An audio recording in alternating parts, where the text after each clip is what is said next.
Esther 1. Eu vou ler só um versículo com vocês, o 3. No terceiro ano do seu reinado, ofereceu um banquete a todos os seus homens ilustres e oficiais. Estavam presentes os mais destacados líderes militares da Pérsia, os príncipes e os nobres das províncias. Amém? Agora você senta aí. Porque eu vou falar de Purim. Purim é uma festa não muito conhecida. Assim também como o livro de Esther não é muito conhecido. Eu lembro que eu me converti ao Senhor e eu trabalhava numa indústria. Lá dentro da indústria tinha alguns crentes também e me ajudaram, porque a gente discutia muito sobre questões da fé, a gente conversava bastante. Sempre é bom você conversar sobre isso com alguém que tem experiência. E dessas pessoas que me receberam lá na indústria onde eu trabalhava, conversava muito comigo na hora do almoço, e aí ele me apresentou: você está lendo a Bíblia? Eu, tô lendo a Bíblia. Eu tenho um desafio para ti. E aí abriu um site e mostrou dentro do site algumas perguntas bíblicas. O site fazia perguntas bíblicas e você tinha que sair respondendo. Depois ele dava lá se estava acertando ou não. Aí ele: já testei isso aqui, é muito bom. E ele já tinha muita experiência disso. Aqui eu já acertei um bocado. Só tem um que eu erro algumas coisas, que é o livro de Esther. Porque é um livro que eu não leio muito. E aquilo me chamou a atenção. Me chamou a atenção a ponto de eu lembrar quando eu estava preparando essa mensagem. Cara, eu lembrei dele. Ele dizia que não conhecia muito o livro de Esther. Porque é um livro que a gente realmente não conhece muito. Quando eu falei livro de Esther, todo mundo ficou procurando. Onde é que fica mesmo? Eu sei que teve a novela da Esther. E aí, depois disso, todo mundo conhece um pouco da história de Esther. Mas o livro não é um livro que chamou muita atenção. Para mim, ele disse: é o livro que não menciona Deus. Eu, hã? Como é que tem um livro na Bíblia que não menciona Deus? E ele falou ali, dizendo para mim que era por isso, mais ou menos, que ele não lia tanto o livro. Como se essa curiosidade, por não mencionar o nome Deus naquele livro, ser o único da Bíblia que não menciona, ele não merecesse tanto crédito. Não é assim que eu penso hoje. Por tempos eu pensei, porque alguém mais experiente, que estava lendo a Bíblia, estava conversando comigo, então eu comecei a acreditar naquilo. Talvez seja um livro com menor importância, já que não cita o nome de Deus. Mas eu aprendi, nessa minha experiência cristã, que às vezes Deus fica oculto. Eu já preguei isso tantas vezes aqui, do Deus que fica oculto em algumas situações. Ele se esconde em algumas situações para aparecer depois. É o Deus que parece que está sumido. Aí depois você dá um: oi, sumido. Aí ele aparece, né? Oi, sumido, Deus, eu estou aqui. Eu nunca afastei, não. Eu estou aqui faz tempo. Faz tempo que eu estou nesse negócio. Eu não te abandonei. Eu não deixei você sozinho. Eu estou aqui. Então esse Deus que sempre, vez por outra, aparece, não nos deixa sozinhos. Na nossa vida ele às vezes aparece oculto. Ele está escondido, mas ele está lá. Ele não está evidente, mas ele apareceu. Ele não está visível. O Deus invisível, mas sempre está presente com a gente. Esther é um livro que conta a história do Deus que não é mencionado, mas é nítida a evidência dele. Ele sempre está lá. O começo desse capítulo aí que a gente leu, o começo do livro de Esther, vai contar a história dessa menina, mas antes dá um pano de fundo, dá um cenário. E o cenário desse reino é repleto de banquete. Eu tenho certeza que você sabe o que é banquete. Então, o cenário desse livro é todo baseado em banquete. Quando eu recebi essa revelação, quando eu lendo, vi: meu Deus, esses caras comiam demais. Era o tempo todo reunido para comer. Era o tempo todo tendo um banquete. São os cenários decisivos do livro de Esther. Do rei Xerxes. Outras traduções, rei Assuero. Outros já chamam Artaxerxes. A gente tem um pouquinho de história para saber quem é quem, tá? Mas esse rei fazia banquetes para tomar decisões. E às vezes ele tomava decisão quando ele estava, alguns traduções aqui assim, quando ele estava alto nas festas. O que você entende quando alguém diz está alto na festa? Você entende o quê? Ele estava como? Ele aumentou o tamanho dele, né? Ficava em cima dos próprios pés e ficava mais alto. Você entende o quê? Um bom governante, na hora de tomar uma decisão, o que ele vai fazer? Ele fica alto. Você entendeu o que ele quer dizer isso aí? Como é que alguém com um poder tamanho como ele, tomava decisões quando estava alto de tanto banquete. Mas as decisões do livro de Esther, você vai perceber. Eu estou te falando dessas coisas para você ficar instigado. Eu vou ter que ler o livro de Esther. São 10 capítulos. Você lê rapidinho. Nas propostas de leitura anual da Bíblia, você lê em 2 dias.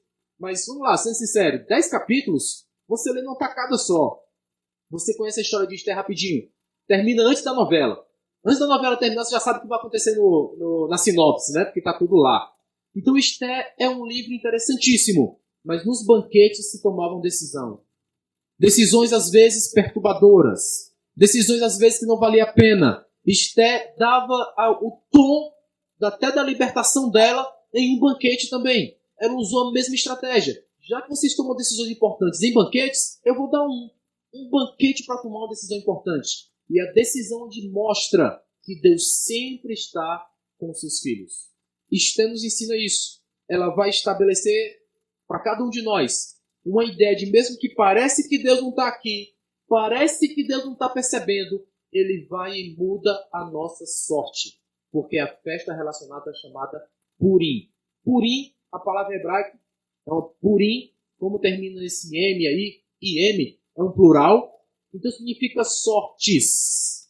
Quando se jogava ali pur, era sorte, e aí lançando sortes é Purim. Então a festa em que se lança sortes, em que Deus muda as nossas sortes, é a festa de Purim. Por isso que para mim é importante.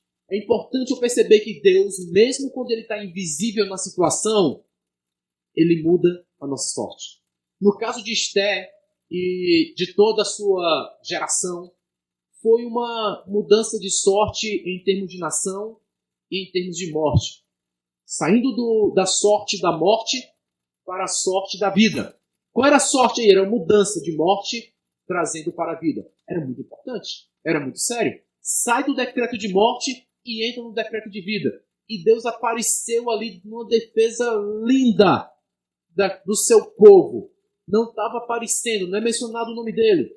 Mas o tio de Esther chega para ele e diz, olha, tu está como rainha e tu pode fazer alguma coisa para defender o teu povo. Mas se você não fizer, se levantará. Ele não menciona o nome de Deus. Ele diz, se levantará a defesa do povo de Deus. Pode ser através de você, pode não ser. Mas você pode fazer. Ela se dedicou e fez. Ela fez uma missão que estava para ela como rainha. Né, a rainha? Rainha, tu tem uma missão. Ela foi lá e fez. Mas a fé daquele homem era assim, se você não fizer, vai se levantar quem faça. E esse vai ser um dos pontos que eu quero tratar aqui na nossa festa de Purim. Deus muda sortes. Ele usa pessoas para mudar sortes. Pode ser você. Mas se você não quiser, Deus vai levantar e vai fazer mudança de sorte. Vai tirar do decreto de morte e colocar no decreto de vida. Mas Deus vai levantar. Mas o que isso tem a ver com o meu dia a dia hoje, pastor? Hoje, exatamente hoje. Hoje é o dia da gente refletir sobre banquetes, porque onde se toma decisão. Hoje, para mim, é um banquete que tem aqui. A gente fala essa expressão, quando está escrito a palavra, olha, hoje o culto foi um banquete, porque tinha palavra tão gostosa, a gente saiu comendo cada uma, e meu Deus, foi um banquete hoje. Hoje a palavra para você é um banquete, onde você pode tomar decisões. Que decisões? Todo dia eu tomo decisões, você também. Eu posso decidir agora tomar água, que é o que eu vou fazer. O que eu estou precisando? Decidi. Pronto, tomei. Porque quando a gente está aprendendo a lidar com o público, tem aqueles que treinam e eles dizem, olha, nunca pare um pensamento para beber água. Agita o pessoal, quando eles estiverem agitados, aí você vai e bebe sua água. Aí você não perde o fio da meada com ninguém. Mas eu decidi parar agora, mesmo assim você prestou atenção em mim. Porque agora foi um gancho. Eu decidi fazer alguma coisa e eu fui lá e fiz. Todo dia a gente decide alguma coisa. Uma coisa banal como beber água ou uma decisão que pode mudar a sua vida. Ontem a gente estava reunido, estava conversando com o Stephanie, com a Rita no final, com o Cadu. E estavam falando para eles que às vezes uma ideia que parece banal, no final de uma reunião como aquela, uma conversazinha, por que você não escreve isso no papel? Escreve lá 3 pontos. isso aí pode mudar completamente. E a gente foi começando a viajar nas mudanças que podem acontecer. Alguém pode chegar e comprar aquela ideia por R$ 1,5 milhão. Pode. Aconteceu. Eu já vi acontecer. Acontece. Não é que acontece mesmo? Uma ideia no final de uma conversa. Alguém escreveu no papel. E aquilo que escreveu no papel mudou completamente. Acontece. Então uma ideia, uma decisão pode mudar o rumo de uma coisa completamente. Pode fazer alguma coisa completamente grande no final. Porque alguém decidiu fazer alguma coisa. Uma ideia de uma conversa com seu amigo. Uma reunião de conselhos. Foi esse o meu ponto ontem, né? Você reúne conselhos com vontade de fazer. É assim que o nobre projeta as coisas. O nobre projeta coisas nobres. E na sua nobreza, ele vai prosperar. Esse é o projeto do nobre. Ele vai caminhar. Ele vai perseverar naquilo. Ele vai fazer de novo. Ele vai prosperar na caminhada dele. Porque ele sempre faz as coisas de uma forma nobre. Projetada. Ouvindo bons conselhos. No meio de uma reunião, ou no meio de um banquete como esse que eu estou te oferecendo hoje, um banquete da palavra, você pode experimentar um sabor novo e dizer, uau, isso aqui pode mudar uma trajetória. Isso aqui pode mudar a minha sorte. Ia morrer aquela ideia, mas agora essa ideia ganhou vida. Eu cansei de ver ideias morrerem, ideias minhas, por leniência minha, por falta de vontade. Por que não fez o que tinha que ser feito? Porque às vezes o que tem que ser feito, tem que ser feito. É só ir lá e fazer. Às vezes é uma atividade simples. É se levantar mais cedo. Vai lá e faz. Às vezes é só isso. Às vezes é só correr 3 quilômetros. Mas hoje, tem que ser hoje. Tem. O que tem que ser feito, tem que ser feito. Vai lá e faz. Às vezes é só isso. Mas às vezes a ideia morre. Eu preciso de um banquete para tomar boas decisões. Às vezes não. Mas em Purim, as decisões são tomadas no banquete. Numa reunião onde se compartilha alguma coisa, se toma decisões. Eu estou te instigando a hoje de manhã, nessa manhã aqui, tomar boas decisões. Esse é o nosso banquete de hoje. Para a gente tomar métrica, medir alguma coisa e dizer, está na hora de tomar uma decisão. A decisão vai ser tomada hoje, porque tem um banquete oferecido para mim e é o banquete da palavra de Deus. Tem que ser de acordo com a vontade dele. Bem, o rei sentava, ficava alto e aquilo que era a vontade dele, ele definia. Está decidido. Vai ser assim. Às vezes decisões loucas, mas ele tomava. A ponto de caminhar por um caminho tortuoso, um caminho doloroso, ele entregou para um senhor chamado Ramã toda a autoridade do reino. O que você disser, Ramã, eu assino embaixo. E esse personagem faz toda a diferença para nós hoje, inclusive para a nossa decisão. Se você não está orientado, não está em princípios, você está alto, está enganado, está embriagado por algumas ideias tortuosas, algumas ideias erradas. Isso pode te trazer muitos problemas, como esse senhor Ramã trouxe. Já que eu tenho autoridade, eu vou governar conforme eu quero e não conforme o rei quer. Todo mundo que eu odeio, eu agora vou acabar com a vida. Ele me deu autoridade, eu estou fazendo isso. E essa foi a ideia dele. Ele se levantou contra tudo aquilo que Deus tinha guardado. Como é que eu sei disso? Porque ele se levantou contra o chamado povo de Deus. Ele se levantou contra os judeus. Ele disse, eu quero exterminar toda essa raça. Eles vão ter que aprender. Porque eu sou uma amalequita. Era assim que ele se expressava. Eu sou desse povo. E eu vou acabar com esse outro povo. Porque eu tenho uma identidade. E eu não tolero essa outra identidade. Eu vou acabar com eles. Esse era o decreto de morte. E essa morte foi assinada em um decreto do rei. Após um banquete. O que é que isso tem a ver comigo hoje? A falta de princípios de alguém pode te incomodar tanto a ponto de tentar minar a sua sorte. Vai interferir na sua vida. Vai interferir na sua vida e tanger você para a morte. Tanger a sua ideia para a morte. Talvez não sua morte física, Deus te guarde. Mas tanger a sua ideia, tanger o seu sonho, tanger a sua identidade para um assassinato, uma morte disso. Você acabou. Acabou a sua identidade, acabou quem você era, acabaram os seus sonhos, acabaram os seus projetos, os seus objetivos de vida. Alguém pode atentar contra você. Vamos lá, seja sincero. Isso nunca aconteceu na sua vida? Nunca teve alguém que simplesmente não gostou de você, que fez de tudo para atrapalhar a sua vida? Espero que não tenha sido só eu. Eu vou ficar muito triste. Só isso acontece só comigo. Nunca ninguém se atentou contra ti dizendo, olha, eu não gosto de ti. Por quê? Não sei, mas eu não gosto.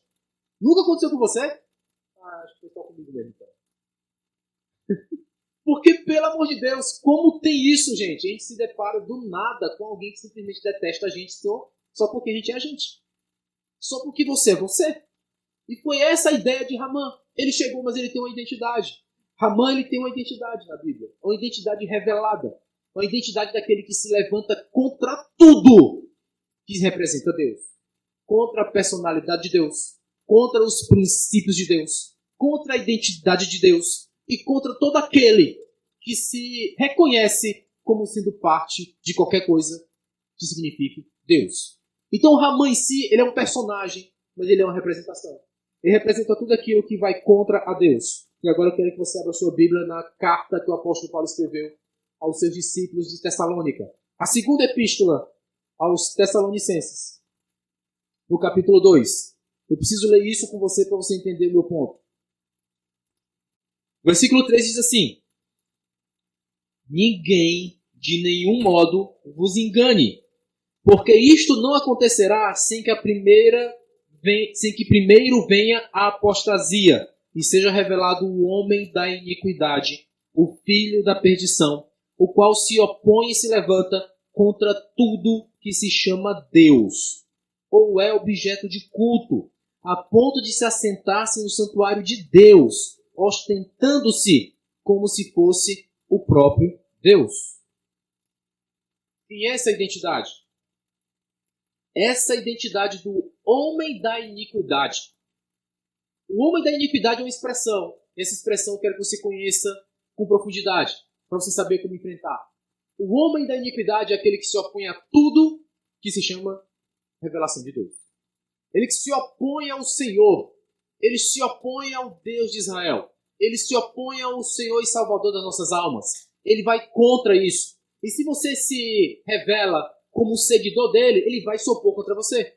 Era essa a identidade de Ramã. É o homem da iniquidade. E aqui vem a revelação para a gente. O que é iniquidade? O iníquo, ou aquele que pratica a iniquidade, da própria expressão da palavra, é aquele que pratica a anomia, que é a revelação do texto original escrito em grego. A anomia, ou aquela falta de lei.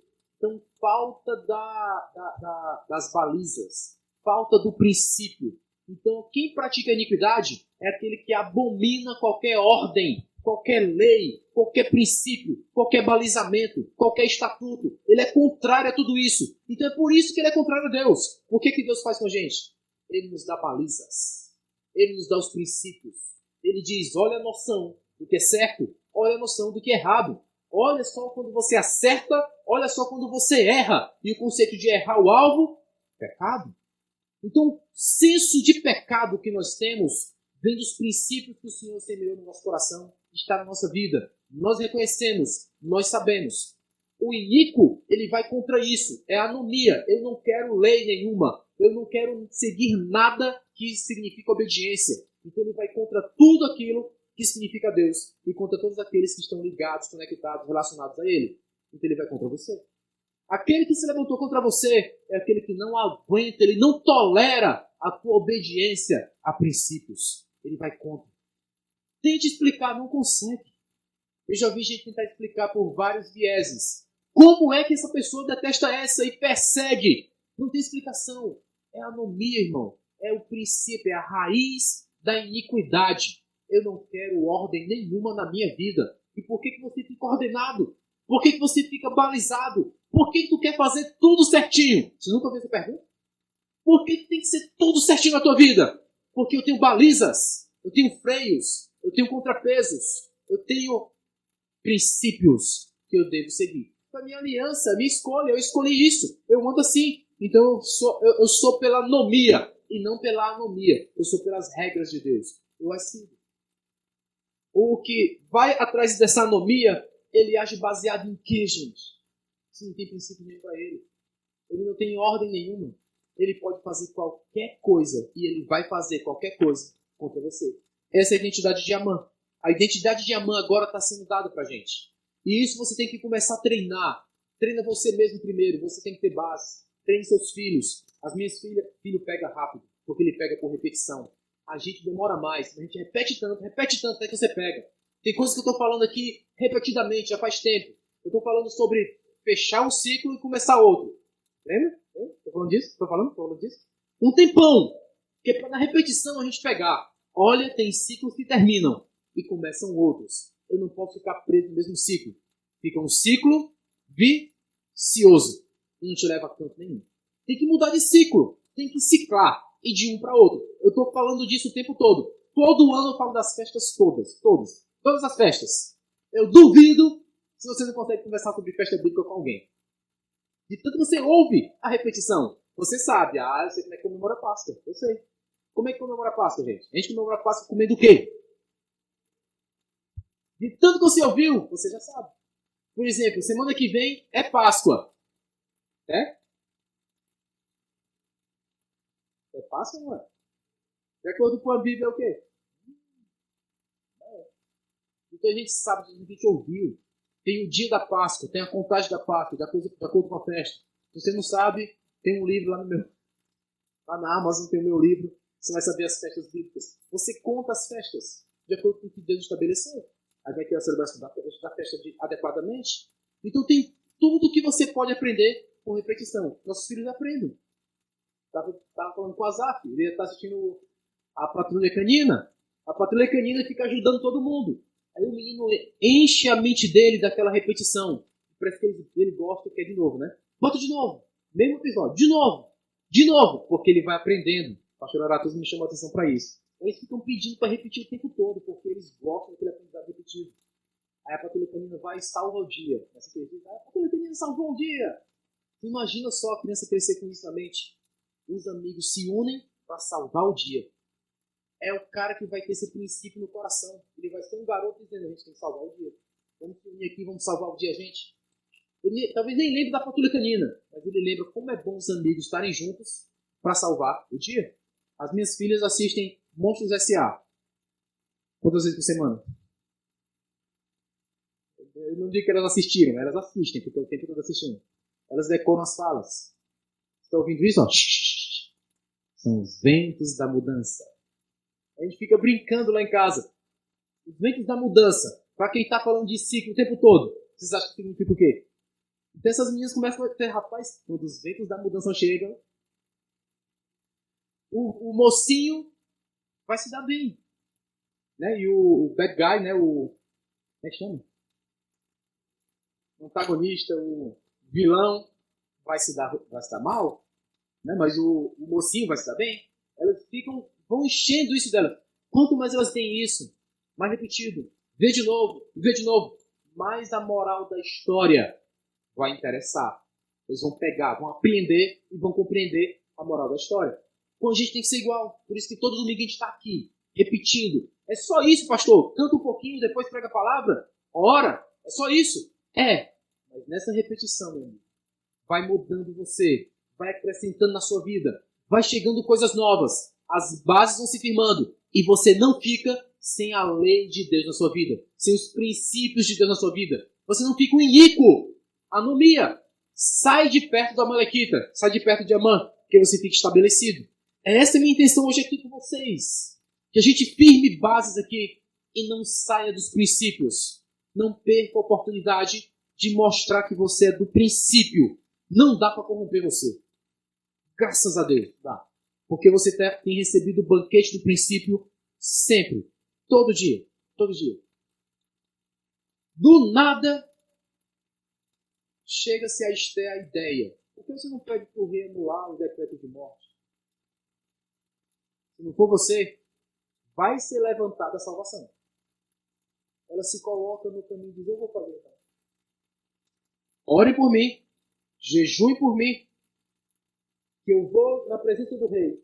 Se ele me aceitar, eu tenho que dizer para ele, se ele não me aceitar, eu vou morrer. Porque era assim que se comportava o rei. E ela diz, se eu morrer, morri. Mas se salvação se levantar, se levantará. No final da novela, já vou contar o final, ela consegue a atenção do rei, faz o banquete, faz a denúncia de Ramã, O príncipe da iniquidade está presente e quer matar o meu povo, porque eu também sou do povo judeu. Aí como alguém se levanta contra a rainha? Mas o rei estava numa sinuca, né? Eu não posso simplesmente tirar um decreto que eu mesmo pus, porque ele assinou com o meu sinete. Não posso. Então eu tenho que fazer um outro decreto.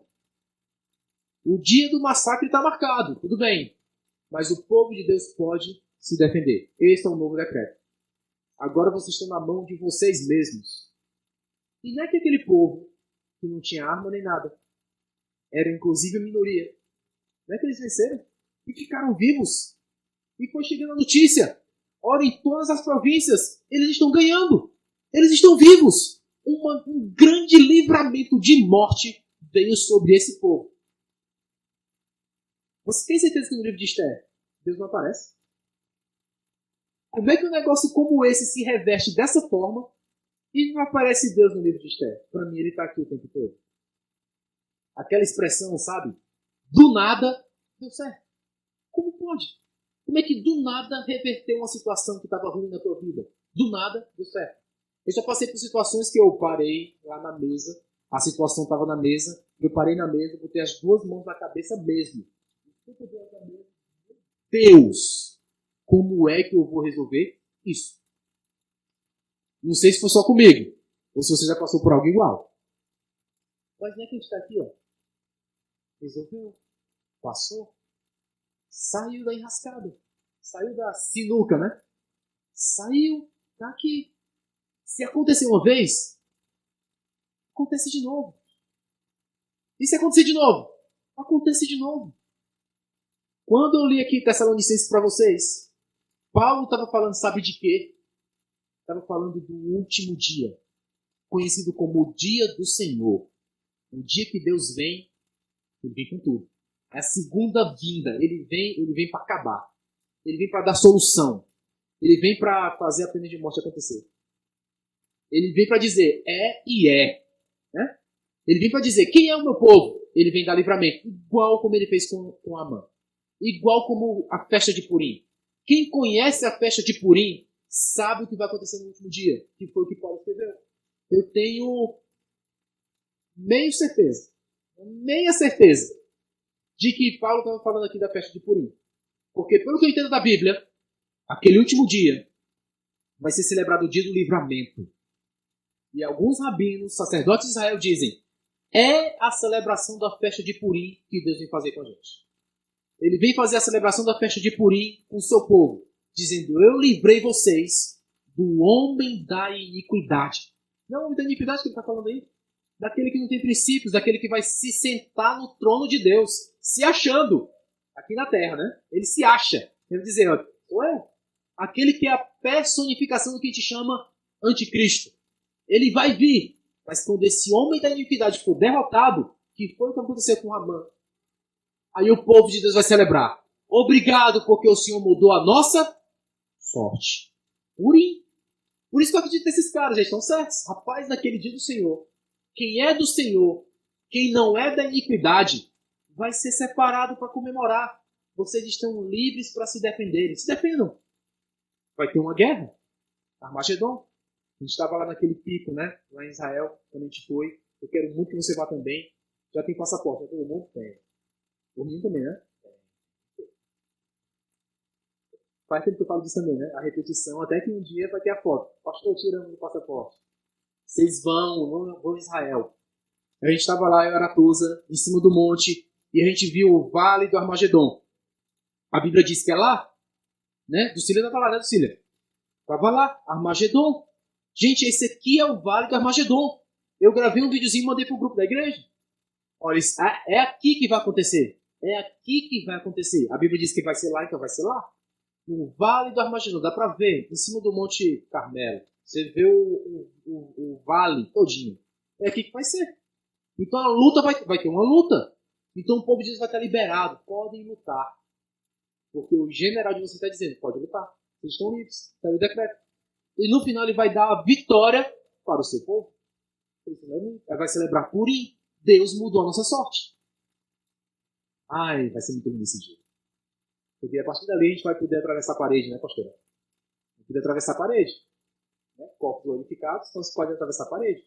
Por 1000 anos você vai atravessar a parede. Eu vou falar sobre o Apocalipse daqui a um tempinho. Ainda estou estudando mais. O Apocalipse é tão simples, eu estou estudando. Mas a gente vai atravessar a parede sim. Não suspenda esse vídeo não, tá? Nem dê dislike. Vai atravessar a parede também, em nome de Jesus. Mas isso aqui é muito lindo para mim. Esté é o livro em que Deus está. Deus está nesse livro. E dá livramento para a gente. E nos apresenta essa festa. A festa em que as sortes são mudadas. Deus mudou a minha sorte. Tinha uma trajetória ruim, mas Deus mudou e me deu uma trajetória boa. Espero que Deus hoje faça isso com você. Eu quero te apresentar uma tarefa antes de eu orar. Qual é a mudança de sorte que você quer? Traga aí a sua memória. Traga ao seu coração. Se quiser, pode até escrever. Essa aqui é a mudança de sorte da festa de Purim de 2024. Deus me deu essa mudança de sorte. Eu estava num projeto e Deus me colocou em outro. Era um projeto ruim, de perseguição, que provavelmente ia ser um dano, ia ser uma morte. Deus me colocou em outro. E agora eu vou pelo caminho que o Senhor me apontou. Essa é a mudança de sorte que Deus me deu na festa de Purim de 2024. É um propósito. Porque se você não fizer o seu projeto em Deus, vai acontecer como Mardoqueu ou Mordecai falou. Se não for por você, Deus vai levantar alguém. Mas vai ter um dia que ele vai perguntar. Esse dia do Senhor, no dia que ele vier bater o homem da iniquidade, no dia que ele vier derrotar o homem da iniquidade, ele vai vir a prestação de contas. Me diga o que você fez. Eu fiz meus projetos, Senhor. Os meus projetos são lindos, tão exitosos. Eles são muito ricos. Tanto que eu posso botar uma porta de 2,5 metros lá em casa, né? 3, 5 metros. Bota a porta de 5 metros lá em casa, tão rico que eu estou. Mas e o propósito? E a missão em Deus? O que você fez? Eu imagino que vai ser assim a prestação de contas. Eu tenho que ter propósito. Se não for por você, Deus vai livrar o povo dele. Deus vai cumprir a missão do reino. Mas sendo por você, que honra não é? Que honra não é quando Deus usa você para que os propósitos dele se cumpram. Porque sempre se cumpram. Todas as coisas cooperam para o bem daqueles que amam a Deus, que são chamados segundo o seu propósito. Romanos 8, 28. Segundo o seu propósito, você tem uma chamada. E eu ajusto os meus projetos dentro da minha chamada. Eu tenho uma chamada de Deus para executar um projeto. Os meus projetos pessoais estão dentro deles. Eu alinho os meus projetos pessoais para dentro deles. O Senhor me faz próspero. Para quê? Para que se cumpra um propósito. Para que o propósito do Senhor se cumpra na minha vida. Não só para eu me esbanjar segundo os meus próprios gostos, mas para que se cumpra o propósito de Deus na minha vida. Eu tenho acesso a pessoas que, se não fosse por mim, nunca seriam acessadas. Seriam. Porque se não for por você, Deus levanta outros. Mas já que você foi levantado, então entra nesse acesso e toca as pessoas que talvez você nunca pudesse tocar. Mas como Deus lhe deu acesso, vai lá e toca. É você que está lá. É você que está naquela reunião onde você tem que dizer, olha, o melhor caminho não é esse. É um caminho sem princípio, gente. Vamos fazer o caminho correto. É a melhor forma. É você quem está lá. É você que tem que dizer. Se ele te dá acesso, porque o povo vai ser livrado. Se você quiser ou não. Mas que honra é quando faz com você. Esté ganhou um livro, ganhou uma novela, ganhou tudo, né? Porque ela disse, eu vou fazer. Jejue por mim, eu vou fazer. E no final se ficou estabelecido. Se celebra a festa de Purim e se conte a história de Esté. Porque Deus livrou seu povo mais uma vez. E até hoje a festa de Esté é celebrada com um banquete. Onde se reúnem os amigos e cada um traz uma coisa. Não fez isso ontem? Até hoje é celebrado assim. Como é que celebra a festa de Purim? Cada um traz uma coisa. Se reúne juntos e celebra. Como Deus é bom em nos dar os projetos que está dentro do princípio e do propósito dele. Amém. O tema da nossa reunião foi o quê? A gente falou o tempo todo sobre uma coisa e compartilhamos. Estávamos ali juntos, compartilhando, principalmente o tempo, né? Principalmente o tempo um do outro. Foi maravilhoso. Foi uma benção. E hoje estamos aqui recebendo esse banquete. Mentalize aí. Qual é o projeto que está dentro do propósito de Deus? É sobre isso que quero orar pela sua vida e abençoar a sua casa.